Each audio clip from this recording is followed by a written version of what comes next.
যাত্রীদের কথা মাথায় রেখে বিভিন্ন সময় রোড সার্ভে করে রাজ্য পরিবহন দপ্তর। আর সেই সমীক্ষায় উঠে এসেছে কলকাতা নন এসি নয় বরং এসি বাস চালানোর জন্য বেশি উপযুক্ত। কারণ বছরের অধিকাংশ সময় কলকাতায় থাকে গরমের দাপট।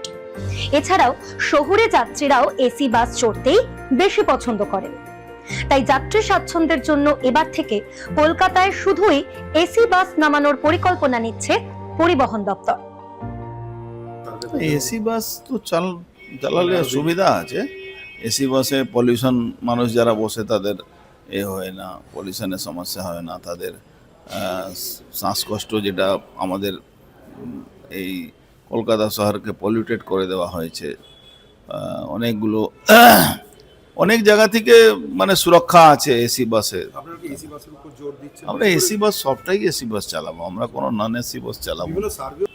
সার্ভে তো হচ্ছে, আমাদের রুট সার্ভে হচ্ছে। 1000 বাস মার্চ মাসের মধ্যে আসবে, 500 বাস আমরা 2 মাসের মধ্যে পুজোর আগে 500 বাস লঞ্চ করে দিচ্ছি। আমরা প্রত্যেকটা বিধানসভাকে শহরের সঙ্গে জুড়ে দেব, কলকাতার সঙ্গে জুড়বো, এইভাবে প্রোগ্রামিং করে চলছে আমরা।